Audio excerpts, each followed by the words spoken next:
আপনাদের রাজবাড়ী জেলার বৈষম্য বিরোধী ছাত্র আন্দোলন যেটা হয়েছে, প্রধান সমন্বয়ক হাসিব ভাই কোথায় দেখি তো, কোথায় আছে? এদিকে আসো, আসেন, এদিকে আসেন। কোথায়? মাশাআল্লাহ। আপনার নাম কি ভাইজান? হাসিব ভাইজান। আল্লাহ রাব্বুল আলামিন ভাইকে নেক হায়াত দান করুন। পড়েন সবাই আমিন। ভাই একটু সাইডে যান, ভাইকে আমার পাশে দেন। ভাই আপনি এখানে বসেন। আপনারা আন্দোলন করেছেন বিধায় আজকে আমরা তাফসীর মাহফিলে স্বাধীনভাবে কথা বলতে সক্ষম হয়েছে। অনেকে বৈষম্য বিরোধী ছাত্র আন্দোলন যারা করেছে তাদের দিকে আঙ্গুল তুলতে চায়, চোখ তুলতে চায়। যে আঙ্গুল ছাত্রের উপরে উঠবে সে আঙ্গুলকে তোমরা ভেঙে গুড়িয়ে দাও, ওই চোখকে তোমরা উপরে ফেলে দাও। আমাদের কথা একটা, জালিমের দিন শেষ। আগামীর বাংলাদেশ হবে এমন একটা বাংলাদেশ যেই বাংলাদেশের প্রধানমন্ত্রী কোনো নারী নয়, যেই দেশের প্রধানমন্ত্রী হবে একজন পুরুষ যুবক ভাড়া। সেকেন্ড কথা, আমি আমার বৈষম্য বিরোধী ছাত্র আন্দোলনের প্রত্যেকটা নেতা, প্রত্যেকটা ছাত্রকে অ্যাড্রেস করে বলতে চাই, তোমরা আগামীতে যে কোনো নেতা নির্বাচন করার পূর্বে মাথায় রাখবা, আমার দেশের নেতা, মন্ত্রী, প্রধানমন্ত্রী এমন যোগ্যতা সম্পন্ন হবে যেই নেতা, যেই মন্ত্রী, যেই প্রধানমন্ত্রী জাতীয় সংসদে দাঁড়িয়ে জাতির পক্ষে যেমন বক্তব্য দিবে, সেই নেতা চাইলে জাতীয় মসজিদ বাইতুল মুকাররমে দাঁড়িয়ে জুমার খুতবা দেওয়ার যোগ্যতাও রাখবে। এমন নেতা যদি আগামীর বাংলাদেশে তৈরি হয়ে যায়, বাংলার মাটির থেকে সুদ বন্ধ হয়ে যাবে, ঘুষ বন্ধ হয়ে যাবে, ডাকাতি বন্ধ হয়ে যাবে। ঠিক কিনা বলে?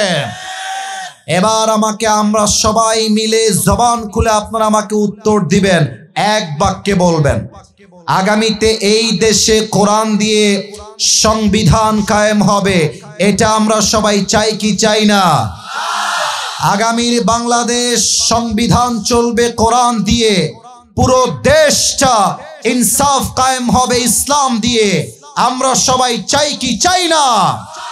আয় আল্লাহ, আমাদের এই বাংলার জমিনকে তুমি ইসলামের জমিন হিসেবে, এই বাংলার মাটিকে তুমি ইসলামের মাটি হিসেবে কবুল এবং মঞ্জুর করো না। পড়েন সবাই আমিন।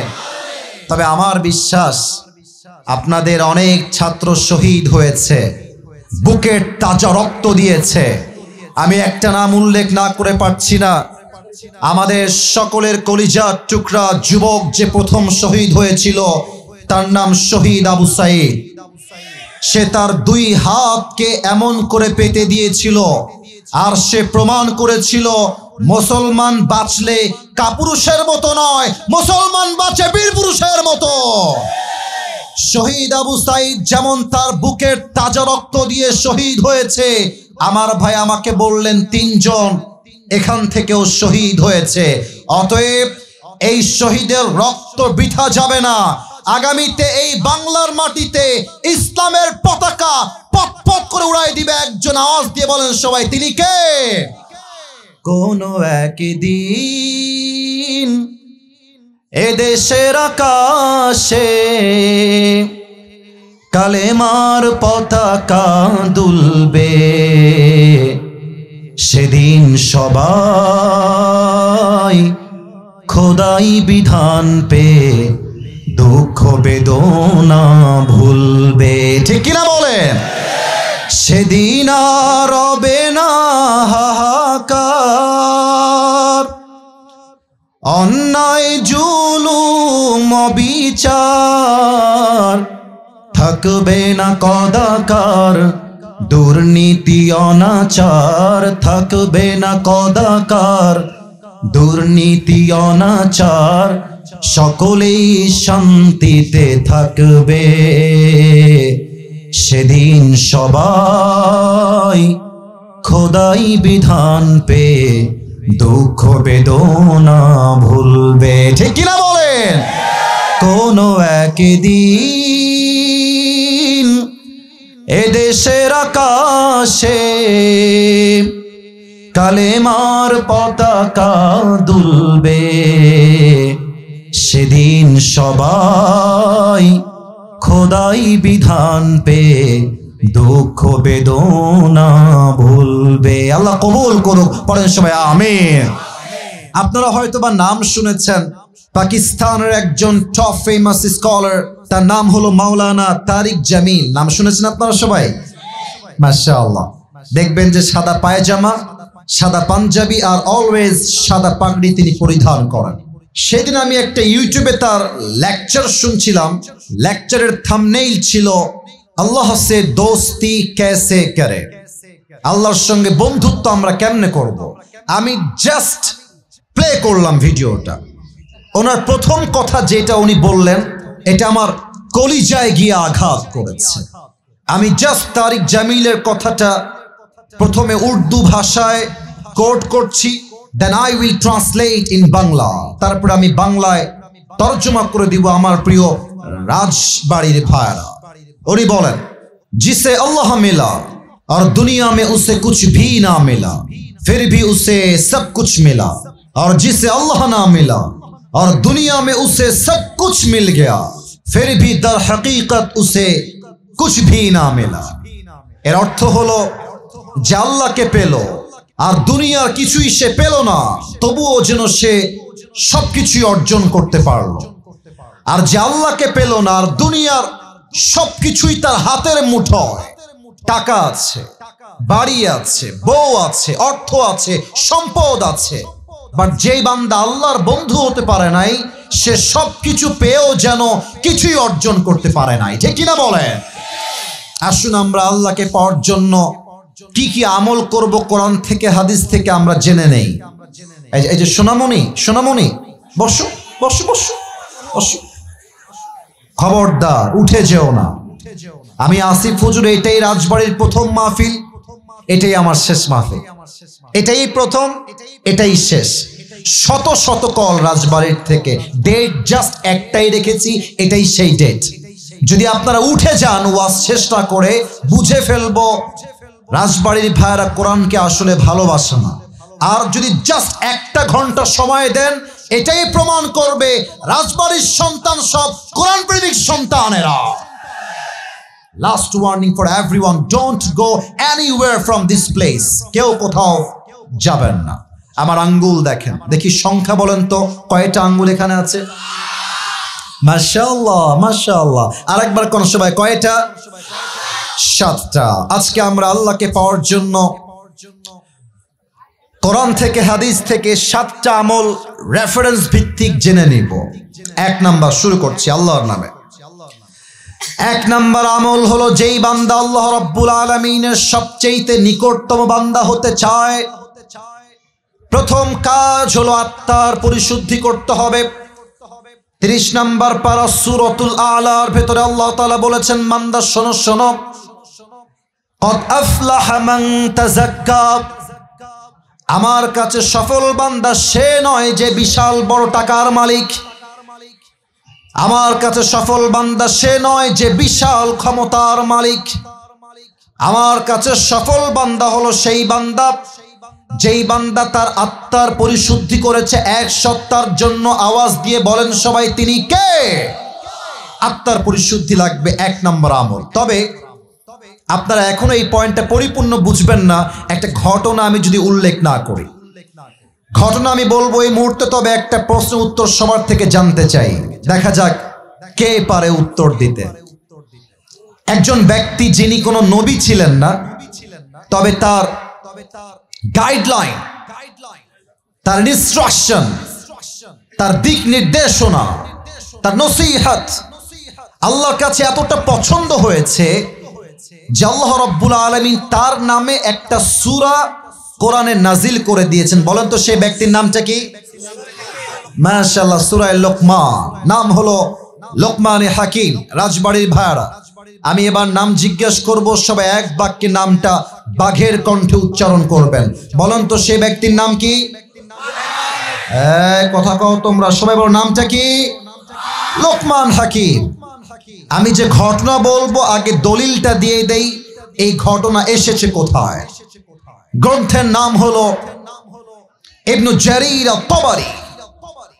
গ্রন্থের লেখক লিখেছেন, লোকমান হাকিম ছিলেন পেশায় একজন রাখাল বা দাস, গোলাম, রাখাল ছিলেন, তিনি ছাগল চড়িয়ে খেতেন।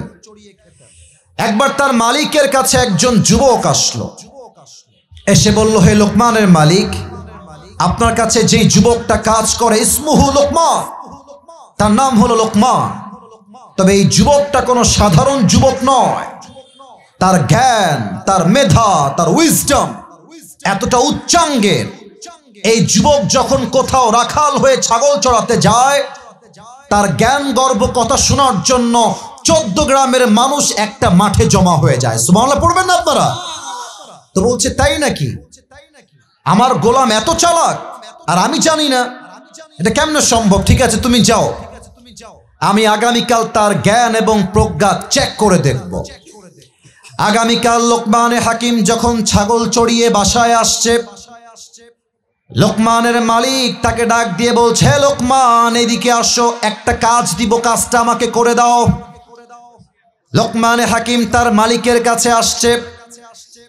মালিক ডাক দিয়ে বলছে, লোকমান, এখান থেকে সামনে বাহিরে বের হয়ে যাও, ওয়াদবাশাতান, একটা ছাগল জবাই করো, ওয়াখরিজ মিনহা আতিয়াবা মুযগাতাইন, এবং ছাগলের দেহের সবচাইতে পবিত্র অংশ কেটে আমার কাছে নিয়ে আসো। লোকমানে হাকিম এই যে হলুদ গেঞ্জি কয়ে যায়, এই ছেলে, কই যান আপনি? বসেন। কোথায় যাচ্ছেন আপনি? আমি কি ডাকছি আপনাকে মাহফিলে? আপনি তো নিজের ইচ্ছায় আসছেন, তো যাচ্ছেন কেন? প্রিয় ভাই, আমি একটা কথা অ্যানাউন্সমেন্ট দিয়ে দেই। আমি আদবের সঙ্গে অ্যানাউন্সমেন্ট দিচ্ছি, আমার মাহফিলে উঠা উঠির কোনো সিস্টেম নাই। 2-1 উঠেছেন, আমি দেখলাম, 2-1 ওই পাশ দিয়ে উঠলেন, আমি চুপ করে আছি।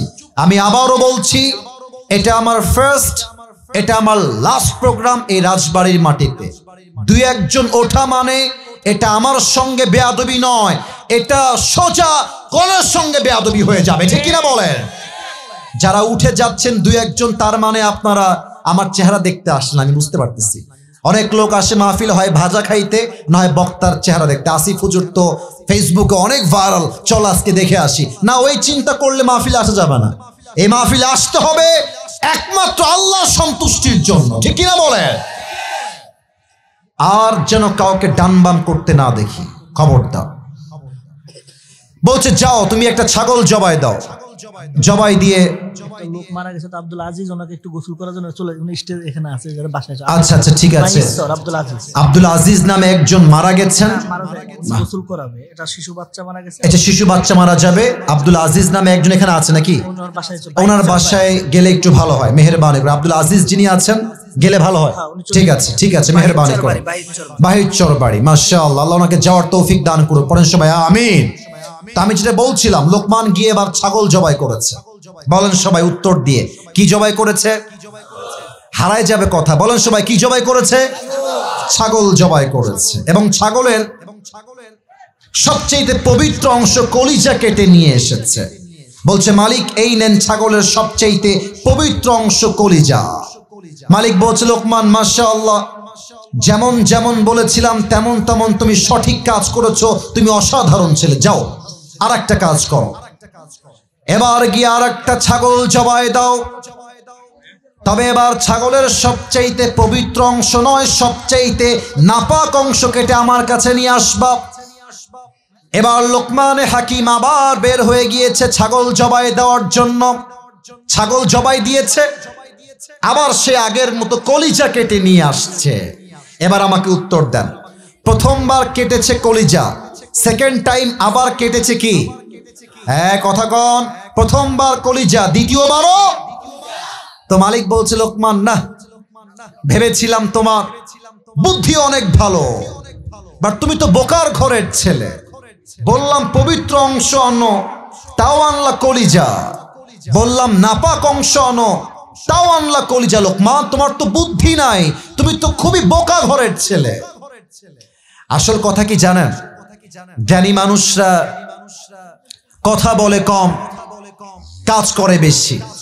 আর মূর্খ যারা হয়, জ্ঞান যাদের নাই, তারা কাজ করে কম, কথা বলে বেশি, ঠিক কিনা বলেন? এটা ছোট্ট কথা মনে পড়ে গেল বলার জন্য। বলা যাবে আজকে? বলা যাবে ভাইরা? যাবে যাবে যাবে। আজকে একটা মজার ঘটনা ঘটেছে। আজকে আমার দুপুর বেলায় প্রায় 40,000 টাকার মতো হারিয়ে গিয়েছিল। সুবহানাল্লাহ কে বললো রে? কত হাজার? প্রায় 40-এর কাছাকাছি, বাট পরিপূর্ণ 40 নয়। আমি আপনাকে বলছি, জেলার নাম বলবো না, বদনাম হবে। হোটেলে ছিলাম ভাই, আমরা তো প্রোগ্রাম করি রাত 2টা 3টা 1টার সময় মানুষের প্রোগ্রাম শেষ হয়, ঘুমালে মাথায় সেন্স থাকে না। তো আজকে হোটেলে উঠেছি, সারা রাত জার্নি করে গিয়ে সকাল 9টায়। বলেন সবাই কয়টায়?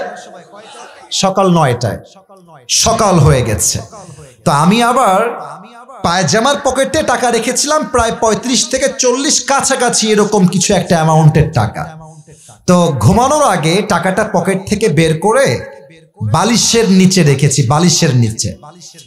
তো ঘুম থেকে উঠেছি, জোহরের নামাজ পড়েছি, বের হয়ে গিয়েছি বাহিরে দুপুরের লাঞ্চ করার জন্য।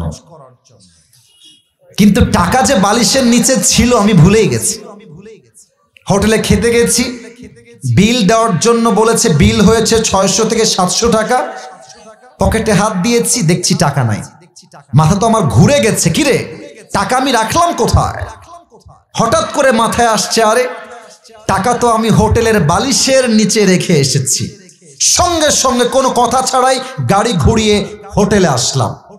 এসে খুব বিনয়ের সাথে ম্যানেজার সাহেবকে বললাম, স্যার আমি আবরারুল কাসিফ হুজুর, আপনি আমাকে চেনেন, আমি আপনাদের হোটেলের রুমে বালিশের নিচে এত টাকা রেখে গেছিলাম, 1000 টাকার বান্ডিল আর 500 টাকার বান্ডিল রেখে এলাম বালিশের কাছে। বললাম, স্যার যে পেয়েছে আমাকে বলেন দিয়ে দিতে। তো 2 জন যুবক আসলো, যারা ক্লিনার, যারা হোটেল ক্লিন করে। আমি ডাকলাম, এই এদিকে আসো। ওরা আমাকে আগে দেখে নাই। বললাম, তোমরা কি আমাকে চেনো? আমাকে চিনতে পারতেছো? তো যে আমার বেড গুছিয়েছে, যে আমার বালিশ হটিয়েছে, সে বলছে, হ্যাঁ আমি আপনাকে চিনি, আপনি আসিফ হুজুর, আপনার ওয়াজ আমি শুনেছি। তোকে বললাম, বাবু যেহেতু তুমি আসিফ হুজুরকে চেনো, দেখো বাবা আমি তোমার সঙ্গে ঝামেলা চাই না। আমার বালিশের তলে আমি টাকা রেখে গেছি, আমি 100% ড্যাম শিওর টাকাটা বাবা আমাকে দিয়ে দাও, তোমাকে আমি হাদিয়া দিয়ে বাসায় চলে যাব। যুবকটা মুখের উপরে বলছে, না আমি টাকা দেখি নাই, জীবনেও না, এটা সম্ভব না, আমি 1 টাকাও হাত দেই নাই। আমি বললাম, প্লিজ ট্রাই টু আন্ডারস্ট্যান্ড, একটু বোঝো, আমার বাদ মাগরিব প্রোগ্রাম, আসর আজান হয়ে গেছে, দিয়ে দাও বাবা, কোনো ঝামেলা চাই না, থানা পুলিশ চাই না, দিয়ে দাও। আমি বুঝালাম, আমার ড্রাইভার বুঝালো, পিএস বুঝালো, ম্যানেজার বুঝালো, সে বুঝতে রাজি না। এবার হোটেলে মালিক চলে আসছে, বড়লোক, শিক্ষিত, অনেক বড় ঘরের মানুষ তিনি, এবং তিনি একজন অ্যাডভোকেটকেও নিয়ে আসছে। সিসিটিভি ক্যামেরা ওপেন করা হলো, কে গেছে হুজুরের রুমে আর কে বের হয়েছে। তা আমি চোর ধরতে গিয়ে নিজেই চোর হয়ে গেছি। তারা আমাকে বলতেছে, আপনি যে টাকা রাখছেন তার প্রমাণ কোথায়? আমাকে বলতেছে, বিনয়ের সাথেই বলছে যে, স্যার আপনি যে টাকা রেখেছেন এখানে 40,000 টাকা, তার প্রমাণ কি আপনি আমাকে বলেন। আমি তো ঝগড়া চাই না, আমি সবসময় সমাধান চাই। তো আমি বললাম, একটু ক্যামেরাটা আগা পিছা করেন, সিসিটিভি ফুটেজটা সব চেক করা হলো। হোটেলের মালিক বললেন, হুজুর টাকাটা হয়তো বা আপনার স্টাফরা নিয়েছে, কারণ তারাও আপনার রুমে প্রবেশ করেছিল। আমি বললাম, দেখেন আমার স্টাফরা, they have been working with me just for 4 years, প্রায় 4 বছর যাবত আমার সঙ্গে তারা আছে, আমার 1 পয়সা তারা হাত দেয়নি আজ অব্দি, ওরা নিতে পারে না, প্লিজ একটু সমাধানে আসেন। না, উনি মানতে রাজি না, উনি বললেন এটা হতে পারে না, আমরা সরি। লাস্টে যখন ফিরে আসবো টাকার আশাই বাদ দিয়ে দিয়েছি। অ্যাডভোকেট তাকে আবারও বলছে, এই ছেলে টাকা নিয়েছো, থাকলে দিয়ে দাও, কোনো মারামারি হবে না, দিয়ে দাও, আসিফ তোমাকে ছেড়ে বাসায় যাবে। ও বলছে, না আমি টাকা নেই নাই। আমিও টাকার আশা বাদ দিলাম, যে থাক ওইটা বাদ, ওটা পাওয়া যাবে না। জাস্ট আসার সময় তাকে বললাম যে, স্যার দেখেন আমি আসিফ হুজুর, আমি কোনো গন্ডগোল চাই না, আপনার হোটেলের বদনাম চাই না, তবে একটা আবদার রাখবো। এই যুবকটা যে রুমে থাকে, চেক হিজ রুম, ও রুমটা চেক করেন। বলছে, ঠিক আছে হুজুর, আপনার লাস্ট আবদার আমরা রাখবো। হোটেল ম্যানেজার, হোটেল মালিক, অ্যাডভোকেট এবং আমার 3 জন স্টাফ ও রুমে গেল। রুমে গিয়ে দেখবেন টয়লেটের উপরে একটা ছোট্ট করে জায়গা থাকে, এই ঢোপ টোপ রাখার জন্য, অনেক জিনিস রাখার জন্য। একজন গিয়ে সোজা ওখানে আঘাত করছে। যখনই খুলেছে দেখছে আমার সব টাকা ওখানে রাখা আছে। আর যখনই টাকা দেখতে পাইছে মালিক হোটেলের, ওরে ইচ্ছা মতো মারা শুরু করছে। সেই মায়ের আমি গিয়ে পরে ঠেকায় ঠুকাই নিয়ে আসলাম। আর ওই যুবকটা পা ধরে এত কান্নাকাটি। আমি বললাম, যুবক তুমি কি করলা এটা? তুমি আমাকে বলতা যে হুজুর আমি টাকাটা পেয়েছি, নেন আপনি, আপনার যা মন চায় আমাকে খুশি হয়ে দিবেন, তাতেই আমি খুশি। আমি তোমাকে দিতাম অনেক টাকা খুশি হয়ে। তুমি কি করলা? এখন তুমি টাকাটাও পাইলে না, তোমার চাকরিও হারায় গেল। শিক্ষা কি পেলেন?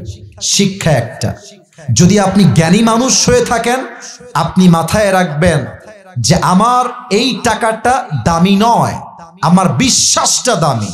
যদি আমি বিশ্বাস রাখতে পারি, পুরস্কারও থাকবে, চাকরিও থাকবে, জীবনটাও সুন্দর হবে। মূর্খতা করবেন, চাকরিও থাকবে না, জীবনটাও অসুন্দর হয়ে যাবে। ঠিক কিনা বলে? এটার জন্য আর একটা কথা আমার বোনদের জন্য বলতে চাই।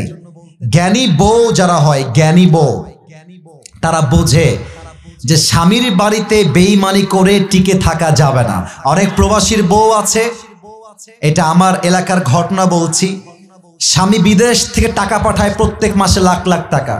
সেই টাকা 10 মাস জমিয়ে 10 লাখ টাকা নিয়ে বাড়ি থেকে উধাও হয়ে গেছে। তো যেই মেয়েরা স্বামীর বাসায় থেকে স্বামীর সঙ্গে বেঈমানি করেন, মাথায় রাখবেন বেঈমান কখনো কোথাও সুখী হতে পারে না। তো বলছিলাম, লোকমানে হাকিম বলছে, স্যার আপনি যতই বলেন আমি মূর্খ ছেলে, এটা ভিন্ন বিষয়। আসল বিষয় হলো প্রত্যেকটা মানুষের দেহে একটা গোস্তের টুকরা থাকে।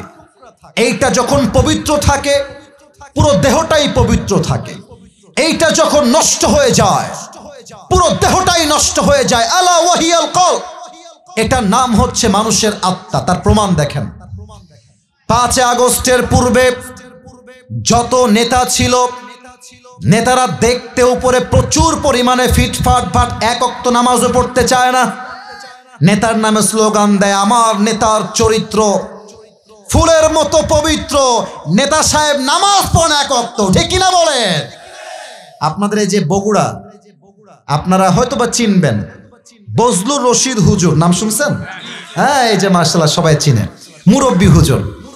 উনি আপনাদের আশেপাশে কোথাও ওয়াজ করতে আসছিলেন।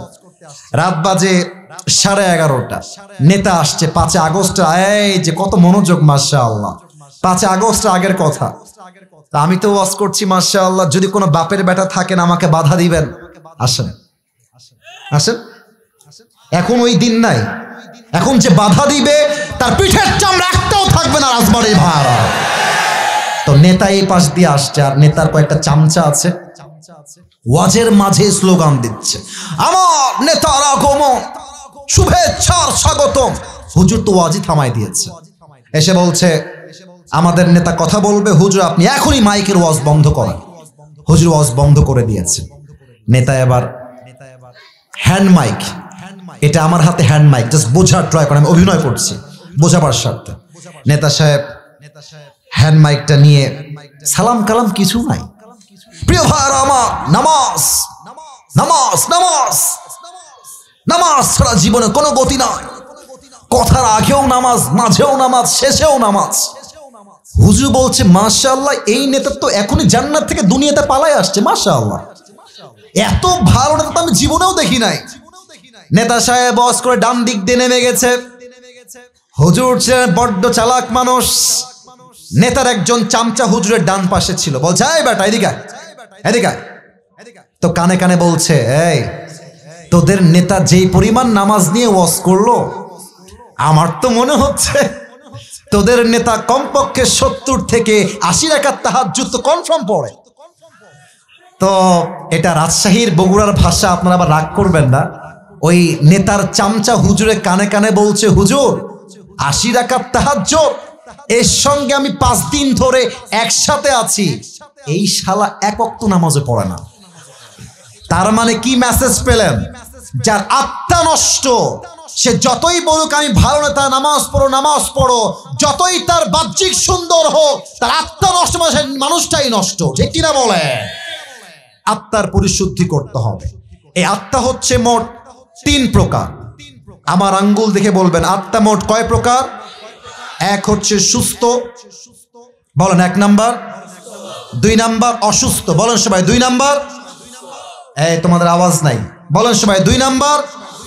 3 নাম্বার মৃত। 3 নাম্বার সুস্থ আত্মা কাকে বলে? হিংসা নাই, বিদ্বেষ নাই, অহংকার নাই। আমাদের দেশে হুজুরদের মাঝে যেই পরিমাণ হিংসা আছে, সাধারণ যুবকদের মাঝেও সেই পরিমাণ হিংসা নাই। এই যে আপনারা সবাই নাম শুনেছেন ডক্টর মিজানুর রহমান আজহারি হুজুর, আমি তো বলি এটা একটা বাংলাদেশের জন্য বড় রত্ন এবং ব্র্যান্ডের নাম আজহারি হুজুর, ঠিক কিনা বলে? আপনারা এখানে অনেক বিএনপির লোক থাকতে পারেন, আমি মাফ চাচ্ছি ভাই, আমি আপনাদেরকে অসম্মান করি না। বিএনপির ভাইয়ারও আমাদের ভালোবাসার মানুষ। তবে বিএনপির একজন নেতা দেখলাম সেই দিন আজহারি সাহেবকে বলছেন আজহারি মাজহারি। নেতা সাহেব, আপনাকে এতটুকু বলবো, বাংলাদেশের মানুষ যেমন ভালোবাসতে পারে তেমন জুতার পিটাও করতে পারে, খুব মাথায় রাখবেন এটা। বিএনপি বুঝি না, আওয়ামী লীগ বুঝি না, জাতীয় পার্টি বুঝি না, যারা এই আলেমদেরকে নিয়ে কটূক্তি করবে তাদের সঙ্গে আমাদের কোনো বন্ধুত্বই থাকতে পারে না, ঠিক কিনা বলে? তো বিএনপির ভাইয়েরা যারা আছে তাদেরকে আমি ভালোবাসি। আমি আপনাদেরকে বলবো, আপনারা আমার আজহারি হুজুরকে নিয়ে বাজে কথা বলবেন না। মাথায় রাখবেন, আজহারির মতো বড় আলেম এবং ফেমাস স্কলার পৃথিবীর কোথাও নাই। কারণ সে যেখানেই যায় 10 লক্ষ 20 লক্ষ মানুষ একটা মাঠে জমা হয়ে যায়, ঠিক কিনা বলে?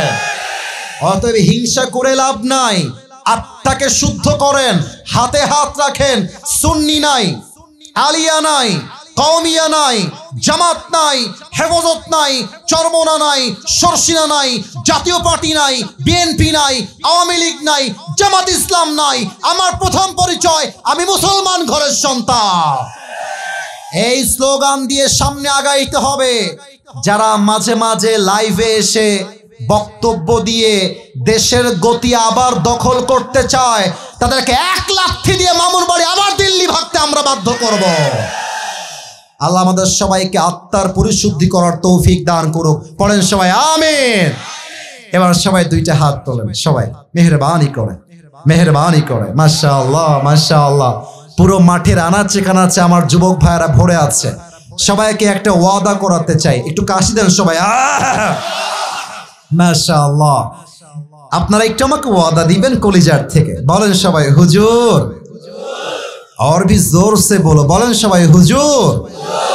আমরা রাজবাড়ির সন্তান, আপনাকে ওয়াদা দিলাম, দোয়া না করে, এই যে বাটপারি, এই যে বাটপারি, বলেন সবাই দোয়া না করে আমরা কেউ বাসায়, এবার 2 হাত দেখেন, ফিরে যাব না। ওই যে ওরা কথা কয় না, বলেন সবাই ফিরে যাব না। বলেন সবাই জবান খুলে ইনশাআল্লাহ। কেন ওয়াদা করালাম? কারণ হচ্ছে দেখেন ভাই, আমি যদি এখন স্টেজ থেকে নেমে গিয়ে কয়েকজনের পকেট চেক করি, এখনই তার পকেট থেকে বিড়ির প্যাকেট বের হবে এবং তারা মাহফিল শেষ করে বিড়ি টানতে টানতে বাসায় যাবে। আপনি দেখবেন চায়ের দোকানে বসে 3 ঘন্টা ফাউল আলাপ মারে, কোনো সমস্যা নাই। চায়ের দোকানে বসে ছবি দেখে, চাচা হেনা কোথায়, বাড়িঘর, এগুলো দেখতে সময় পায়। বা তাফসীর মাহফিলে 1 ঘন্টা তাফসীর শুনতে তারা সময় পায় না, ঠিক কিনা বলে? এই ভণ্ডামি আজকে চলবে না। দোয়া করে আমরা বাসায় যাব। রাজি আছেন তো সবাই ইনশাআল্লাহ? আল্লাহকে পাওয়ার জন্য 2 নাম্বার আমল হলো আব্বা আম্মার দোয়ার প্রয়োজন। যেই যুবকরা গার্লফ্রেন্ড পেয়ে, বউ পেয়ে আব্বাকে ভুলে যাও, মাকে ভুলে যাও, মাথায় রাখবা আব্বা আম্মার দোয়া যার জীবনে নাই, তার জীবনের সফলতার চূড়ান্ত পর্যায়ে সে কখনো পৌঁছাতেই পারবে না, ঠিক কিনা বলে? আচ্ছা, আপনারা যারা এসেছেন, আপনারা আমাকে ভালোবাসেন নাকি বাসেন না? ভালোবাসেন নাকি বাসেন না? আচ্ছা, আপনারা হয়তো আমাকে ফেসবুকে, ইউটিউবে আগে দেখেছেন। আপনাদের কি মনে হয় বাংলাদেশে হাজার হাজার যুবকরা আমাকে ভালোবাসে নাকি বাসে না? আমি আসিফের এখানে বসে কথা বলার কোনো যোগ্যতা নাই। আমার স্টেজে আমার চাইতে যোগ্যতা সম্পন্ন আলেম আছেন, আমার ডানে আমার চাইতে যোগ্যতা সম্পন্ন ব্যক্তিরা বসে আছেন, তবে আমি অধম চান্স পেলাম কেমনে? আমি এটা মনে প্রাণে বিশ্বাস করি, আমার কোনো ক্রেডিট নাই, আমার কোনো যোগ্যতা নাই, আমার কোনো কাবিলিয়ত ইস্তেদাদ কিছুই নাই। আমি এটা বিশ্বাস করি আমার সফলতার সবচাইতে মূল সিক্রেট হলো আব্বা আম্মার দোয়া। যুবক ভাইরা, ঠিক কিনা বলো? আব্বা আম্মার দোয়াকে তুমি মাইনাস করে দিও না। তুমি ভাবছো আমার গার্লফ্রেন্ড তোমাকে অনেক ভালোবাসে, না, বিপদে পড়লে বুঝবা বাপ মায়ের মতো আপন দুনিয়াতে আর কেউ হতে পারে না, ঠিক কিনা বলে? 2 নাম্বার, আব্বা আম্মার দোয়া লাগবে জীবনে আল্লাহকে পাওয়ার জন্য। 3 নাম্বার, আল্লাহকে পাওয়ার জন্য নামাজ লাগবে। নামাজ ছাড়া জীবনে কোনো গতি নাই। একটা হাদিস বলবো, শেষ করে দিব। বলেন তো সবাই, ইসলামের দ্বিতীয় খলিফার নাম কি ছিল? ওমর। মাশাআল্লাহ। এবার সবাই বলবেন, ইসলামের দ্বিতীয় খলিফার নাম কি ছিল? ওমরে ফারুক রাদিয়াল্লাহু তাআলা আনহু। এটা বড় মারাত্মক হাদিস। যারা আমার ওয়াজ বুঝতে চান, এই হাদিসটা শুনলে আপনার জন্য এনাফ হবে ইনশাআল্লাহ। ওমরের কাছে একজন যুবক আসছে, তার নাম হলো আবু লুলু আল মাজুসি। এসে বলছে, ওমর, তোমার কাছে আমার ছোট্ট একটা অভিযোগ আছে। কি অভিযোগ বলো? বলছে, আমার যেই মালিক আছে সে প্রত্যেক দিন আমার কাছে 6 দিরহাম চার্জ করে। বলেন সবাই, কয় দিরহাম চার্জ করে? তো আমি এইটা দিতে পারি না, আমার কষ্ট হয়ে যায়। তুমি একটু কথাবার্তা বলে 6 দিরহামকে 2 দিরহাম করে দাও। তো ওমরে ফারুক বলছে, আচ্ছা সমস্যা নাই, করে দিব, তবে একটা আমার প্রশ্ন আছে, তুমি আসলে কি করো? তোমার কাজ কি? তোমার ব্যবসার সোর্স কি? যুবক ডাক দিয়ে বলছে, ইয়া আমিরুল মুসলিমিন, আমি মূলত চাকু বানাই, চাকু। এবার সবাই আমার পেটের ডান দিকে দেখবেন, যতটুকু দেখা যায়, মাফ চাচ্ছি, আমি জানি দেখা যাবে না পরিপূর্ণ, যতটুকু দেখা যায় হাদিসটা বোঝার জন্য আমার পেটের ডান দিকে দেখবেন। প্রত্যেকটা আরব সর্দারের পেটের এই ডান দিকে একটা লম্বা খাপ থাকতো ছুরি রাখার জন্য।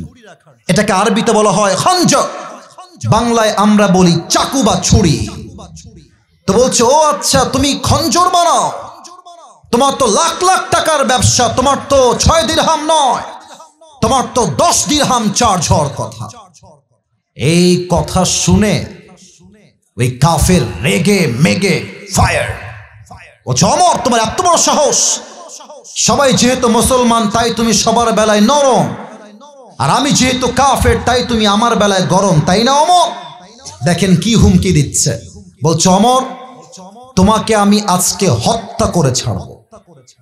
হত্যার হুমকি দিয়ে বের হয়ে গেছে। ওমরে ফারুক তো অবাক হয়ে গেছে, আরে একজন কাফের আমাকে হত্যার হুমকি দেয় কোন সাহসে? অবাক হয়ে তাকিয়ে আছে। যুবকটা ডান দিক দিয়ে বের হয়ে গেছে। বিশাল লম্বা রাত মিলে ওমরে ফারুককে হত্যা করবার জন্য বিশাল লম্বা একটা খঞ্জর বানিয়েছে। খঞ্জর কাকে বলে? ডানেও চাকু বামেও চাকু, এটাকে আরবি ভাষায় বলা হয় খঞ্জর। এবার বিশাল লম্বা খঞ্জর বানিয়ে পেটের এই ডান দিকে খাপের মধ্যে রেখেছে। এবার তোমরা বলবো আমাকে, যুবক ভাইরা যারা এসেছেন, মুরব্বীরা, শীতকালে তো আমরা জ্যাকেট মুড়ি দেই, ঠিক আছে, বাট খুব বেশি ঠান্ডা লাগলে আমরা একটা জিনিস মুড়ি দিয়ে বের হই, এটার নাম কি? চাদর। মাশাআল্লাহ, চাদর। আমার কাছে চাদর নাই, তবে এই যে আমাদের স্যার চাদর পরে আছেন, একটু বুঝবেন। চাদরের 2 পাশে 2টা পার্ট থাকে, একটা রাইট পার্ট, একটা লেফট পার্ট, ডান দিকে একটা বাম দিকে একটা। ওই যুবকটা প্ল্যান করে একটা বিশাল লম্বা চাদর নিয়ে আসছে।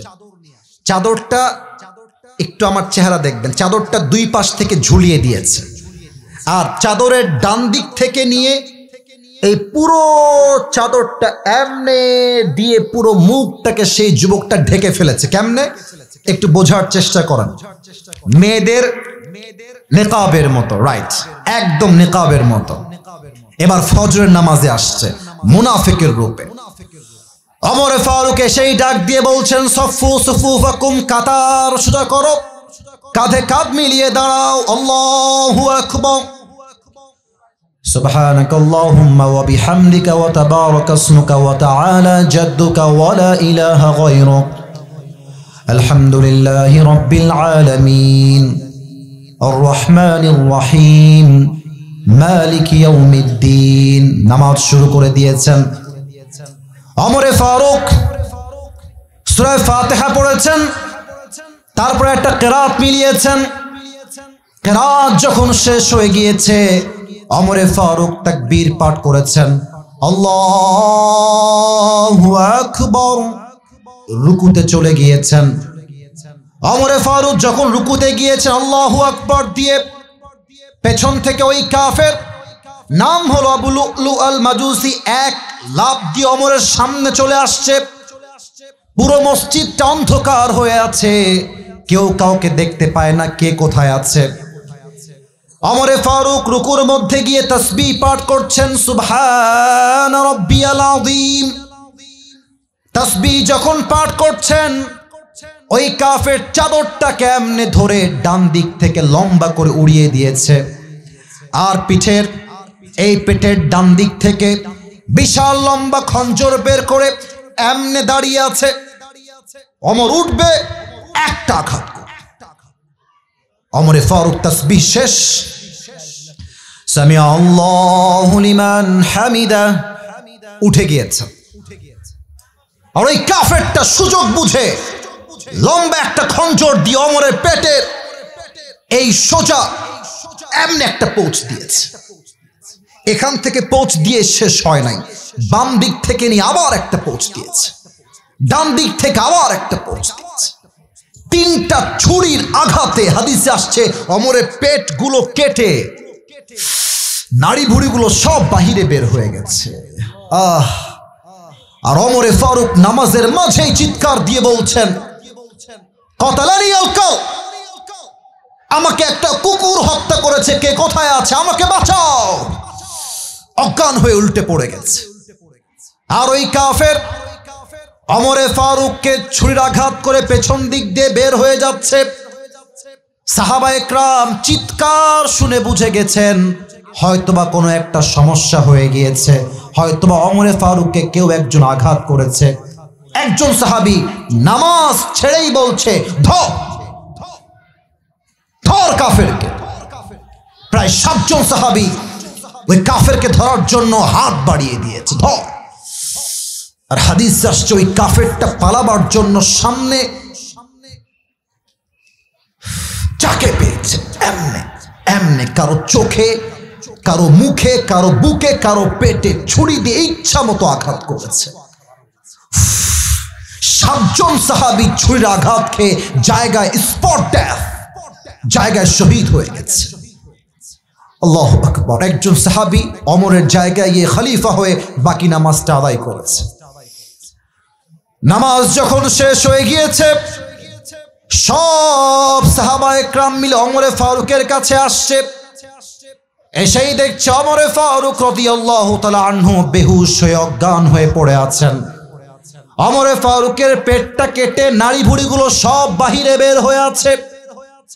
চিৎকার দিয়ে বলছে, আইনা তবিব, আইনা তবিব, আইনা তবিব, ডাক্তাররা কোথায়, দৌড় দাও, ওমরকে বাঁচাও, কে কোথায় আছো, জলদি করে আসো। ডাক্তাররা দৌড় দিয়ে আসছে। এবার একটু আমার বডি ল্যাঙ্গুয়েজটা ফলো করবেন, হাদিসটা এটাই আমার শেষ হাদিস, বোঝার ট্রাই করবেন। দেখেন, ওমরে ফারুক শুয়ে আছেন এইভাবে, তার পেট কেটে নাড়ি ভুড়িগুলো বাহিরে বের হয়ে রক্ত পড়ছে গল গল করে। 2 জন ডাক্তার আসছে। ওমরে ফারুককে শোয়ার থেকে পেছনে এই 2 কাঁধে হাত দিয়ে ভর করে হালকা একটু উঠিয়েছে, 2 ঠোঁট একটু উঁচু করে ফাঁকা করেছে। একটা পানির পাত্র নিয়ে এসে ওমরে ফারুকের মুখে পানি দিয়েছে। হাদিসে আসছে পানি যখন গলা দিয়ে ঢুকেছে, গলা দিয়ে নেমে, বুক দিয়ে নেমে সব পানিগুলো পেট কেটে গলগল গলগল করে বাহিরে বের হয়ে গেছে। সাহাবায়ে কেরাম বলছে, পানি দিয়ে কাজ হবে না, দুধ নিয়ে আসো, দুধ বড় গাঢ় খাওয়া, এটা সহজে বের হবে না, দুধ নিয়ে আসো। সাহাবায়ে কেরাম দৌড় দিয়ে গিয়ে দুধ নিয়ে আসছে। ডাক্তার আবার 2 ঠোঁট ফাঁকা করে তার মুখের ভিতরে দুধ দিয়েছে।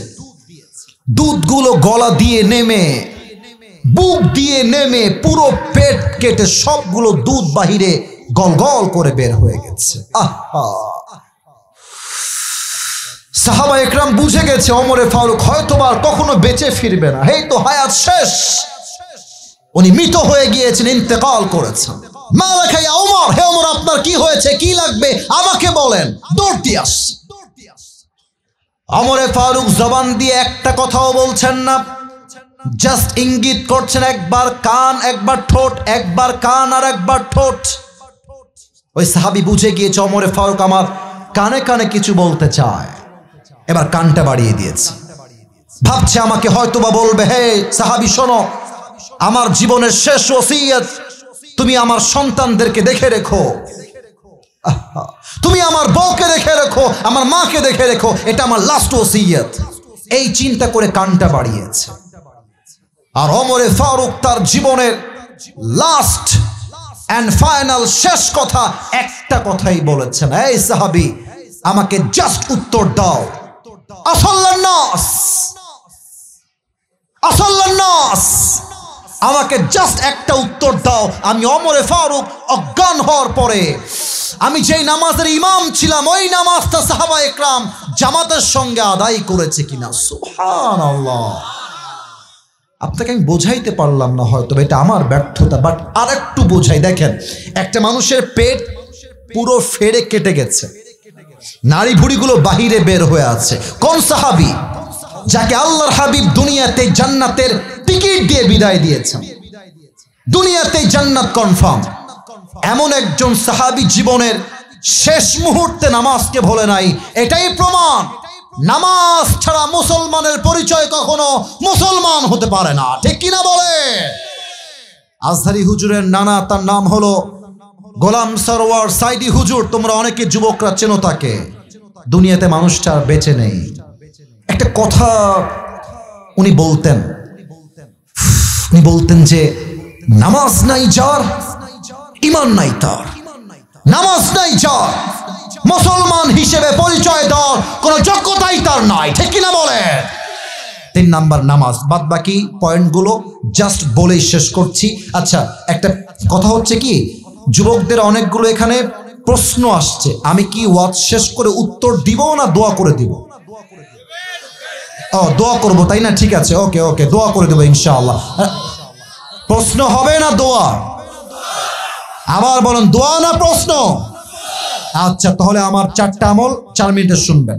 4 নাম্বার আমল, আল্লাহকে পাওয়ার জন্য মাস্ট জীবনের ধৈর্যের পরিচয় দেওয়া লাগবে। আমার তো মনে হয় আমার এই ভাই থেকে নিয়ে শুরু করে এই পুরো মাঠে যারা আমরা এসেছি, আমরা সবাই মধ্যবিত্ত পরিবারের সন্তান। তোমরা যদি সত্যি আমাকে চিনে থাকো, আমি আমার একটা ওয়াজে বলেছিলাম, মধ্যবিত্ত পরিবারের সন্তান মানেই হচ্ছে এক একটা ব্র্যান্ড। আমাদেরকে আপনি সাইকেল দিবেন চলবে, বাইক দিবেন চলবে, কার দিবেন চলবে, বলবেন যে হেঁটে হেঁটে আসো তাও আমার চলবে। আপনি আমাকে ডাল দিবেন, ভাত দিবেন খাবো, ডাল দিবেন, সবজি দিবেন খাবো, ভাত দিবেন, গোস্ত দিবেন খাবো, কিছুই দিবেন না, 1 গ্লাস পানি দিবেন, একটা মরিচ দিবেন, পান্তা ভাত হলেও চলবে, আমি মধ্যবিত্ত পরিবারের সন্তান। আল্লাহ কি বলছে দেখেন, ইন্নামা ইউওয়াফাস সাবিরুনা আজরুহুম বিগাইরি হিসাব। যেই বান্দা সুখে দুঃখে কষ্টে আপদে বিপদে ধৈর্যের পরিচয় দিবে, আমি আল্লাহ তাকে বিনা হিসাবে জান্নাত দান করব। সুবহানাল্লাহ। 5 নাম্বার আমল, আল্লাহকে পাওয়ার জন্য হৃদয়ের মধ্যে নবীর ভালোবাসা থাকতে হবে। একটু মাইকটা হটাচ্ছি, আমার মুখে এটা কি, এটার জন্য দেখা যাচ্ছে না বিধায় হটিছে। এটার নাম কি ভাই? ছি ছি, এত আস্তে কয়, এটার নাম কি? আচ্ছা, আমাকে একটু বলেন তো, আমাকে দাড়িতে কোনোভাবে কি আনস্মার্ট লাগতেছে? অসুন্দর লাগতেছে? অনেক মেয়ে আছে দেখবেন দাড়ি দেখলে চুলকায়, দাড়িওয়ালা দেখলে যুবকদেরকে পছন্দ করতে চায় না। বাট অনেক মেয়ে দাড়িওয়ালা পছন্দ না হইলে গাঞ্জাখোর খুব বেশি পছন্দ হয়। এরকম মেয়ে বলো বাংলাদেশে আছে না নাই? অন্তত এই মাহফিলে না, এটা আমার বিশ্বাস। তো যদি কোনো মেয়ে তোমাকে বলে আপনি নবীকে ভালোবাসেন, এইটা আমি মানলাম, তবে আপনি যদি চাপ দাড়ি রাখেন, আমি আপনাকে আমার জামাই বানাতে পারবো না, আমি আপনার বউ হতে পারবো না। আমার থেকে শুনে নাও, তুমি তাকে কি বলবা? তুমি বলবা, আপু প্লিজ একটু সাইডে, 1 মিনিট একটু সাইডে আসেন, একটু একটু তো আপু যখন সাইডে আসবে, তুমি রাজবাড়ির ছেলে, তুমি ভদ্র ঘরের ছেলে, ভদ্রতা বজায় রাখতে হবে। তুমি বলবা আপু আপনার যেহেতু নবীর সুন্নাহের এই চাপদাড়ি পছন্দ হচ্ছে না, তো আমার মনে হয় আপনার জন্য চাপদাড়িওয়ালা বীর পুরুষ পছন্দ না হলে আপনার জন্য পারফেক্ট হবে বিটিএস এর হিজরা ছাড়া আমার কাছে আর কোনো অপশন না। সোজা কথা, যে আমাকে দাড়ির জন্য বিয়ে করবে ওয়েলকাম, তোমাকে আমিও বিয়ে করব। যে দাড়ির জন্য বিয়ে করবে না সে আমার বউ হওয়ার যোগ্যতাই রাখে না। অতএব নবীর সুন্নাহ আছে যেখানে, আমরা আছি। এই 5 নাম্বার পয়েন্টে আমার শেষ কথা। এখানে সমন্বয়ক ভাইয়েরা অনেকেই আছেন, আমার কলিজার টুকরা ভাইও আছেন। আমি আমার এই মেসেজটা সরাসরি সরকারের প্রধান ডক্টর ইউনূস সাহেবকে দিতে চাই। আমরা আগামী বাংলাদেশে একটা আইন দেখতে চাই, আমার এই বাংলার মাটিতে কোন নাস্তিক যদি আমার নবীর শানে একটা কটূক্তি করে, ওই নাস্তিককে বাইতুল মুকাররমের সামনে ওপেনলি ফাঁসির কাস্টে ঝুলিয়ে হত্যার রায় পাশ করতে হবে রাজবাড়ির ভাইরা। আল্লাহ এই আইন পাশ করার তৌফিক দান করুক, পড়েন সবাই আমিন। 6 নাম্বার, আল্লাহকে পাওয়ার জন্য কাউকে দুনিয়ামুখী হওয়া যাবে না, পরকালমুখী হতে হবে। বলেন তো, দুনিয়ার জীবনটা বেশি উত্তম না পরকালের জীবন বেশি উত্তম? 30 নাম্বার পারা সূরাতুদ দুহা 4 নাম্বার আয়াত, ওয়ালাল আখিরাতু খায়রুল লাকা মিনাল উলা, the life of hereafter is much more better than this worldly life। আল্লাহ তাআলা বলছেন দুনিয়ার জীবনের চাইতে আমি আল্লাহ তাআলা আখিরাতের জীবনকে 1000 গুণ বেশি উত্তম করে বানিয়েছি। সুবহানাল্লাহ পড়েন। আমি আমার মা বোনদেরকে বলবো, আম্মা জান আপনি চাহিদা বাদ দিয়ে দেন। মেয়েদের চাহিদার জন্য আমরা স্বামীরা হারাম ইনকাম করতে মাঝে মাঝে বাধ্য হয়ে যায়। আর মেয়েদের যেই পরিমাণ ডিমান্ড, মেয়েদের ডিমান্ডের জন্য আজকে ডিভোর্সের সংখ্যা বেড়ে গিয়েছে। তবে শুধুমাত্র বিবাহিত মেয়েদের ডিমান্ডই বেশি তা কিন্তু নয়। আগে বলে দেই, আমি সব মেয়েকে এক পাল্লায় মাপি না, সব মেয়েকে আমি এক চরিত্রের মনে করি না। তবে কয়েকজন চরিত্রহীন মেয়ের জন্য হাজার হাজার চরিত্রবান মেয়ের বদনাম হয়ে যায় রাজবাড়ির ভাড়া। অনেক মেয়ে বাংলাদেশে আছে, এদের রুচি আর চাহিদা এত নিচু হয়ে গিয়েছে, জাস্ট একটা আইফোন 16 প্রো ম্যাক্স পাওয়ার জন্য এরা কক্সবাজার পর্যন্ত চলে যায়। আল্লাহ এমন মেয়েদেরকে হেদায়েত দান করুক, পড়েন সবাই আমিন। এবার আমাকে উত্তর দেন, যে আল্লাহর বন্ধু হতে চায় তার ফোকাস, তার চাহিদা, তার মনোযোগ দুনিয়ার দিকে হবে না আখিরাতের দিকে হবে? এবার সবাই 2 হাত তোলেন। তাকবীর না, তাকবীর না। এবার বাম হাত নামান, বাম হাত নামান। এই যে ডান হাত সবাই বুকে রাখেন। আমার স্টেজে যারা আছেন তারাও রাখবেন, আমার ডানের ভাইরা। এটা বিনয়ের আবদার, এটা অহংকার বা অ্যাটিটিউড নয়। সবাই বুকে হাত রাখেন। শেষ ভালো যার সব ভালো তার। 7 নাম্বার আমলটা আমি সবাইকে প্র্যাকটিক্যালি শেখাতে চাই। 7 নাম্বার আমল হলো তওবা এবং ইস্তিগফার। সবাইকে আমি তওবা পাঠ করাবো রাজবাড়ির ভাইরা। এটা রেকর্ড হচ্ছে, আমি আশা রাখবো রেকর্ডের জন্য নয়, আমরা আল্লাহর দিকে তাকিয়ে আল্লাহর জন্য তওবা করবো। আমি যেমনে করাই, you have to do like that. আমি যেমনে বলবো তেমনে আপনি বলবেন। সবাই আগে একটা কাশি দেন, বলেন জবান খুলে আল্লাহর দিকে তাকিয়ে, আল্লাহ। একটু জোরে বলেন, বলেন সবাই আল্লাহ। ও আল্লাহ, তোমার শাহী দরবারে দিল থেকে তওবা করলাম। মাশাআল্লাহ। আবার বলেন তওবা করলাম। আর একবার দিল থেকে বলেন তওবা করলাম। ও আল্লাহ, তুমি আমার জীবনের সব গুনাহ মাফ করে দাও। পড়েন সবাই আমিন। তওবার ছোট্ট আরেকটা অংশ বাকি আছে, এইটা প্লিজ আমার সঙ্গে ফাঁকিবাজি নয়, আপনার কমিউনিকেশন আল্লাহর সাথে হচ্ছে। দিলটাকে খালেস করেন, নিয়তকে খালেস করেন, মন থেকে বলেন, সবাই ডাক দেন, ও আল্লাহ। আমি এবার একটা কথা বলবো, এটা 3 বার বলবেন একের পর এক। বলেন সবাই, তোমাকে ওয়াদা দিলাম আবার ও আল্লাহ তোমাকে ওয়াদা দিলাম আমি অতীতে, আর একবার অতীতে যে অন্যায় করেছি, যে গুনাহ করেছি, আগামীতে সে অন্যায় সেই গুনাহ আমি কখনো আর আমি যেমনে মাথা ঝুঁকাবো আপনারাও ঝুঁকাবেন। বলেন এক বাক্যে করব না, আর একবার জবান খুলে করব না। বলেন সবাই জবান খুলে ইনশাআল্লাহ।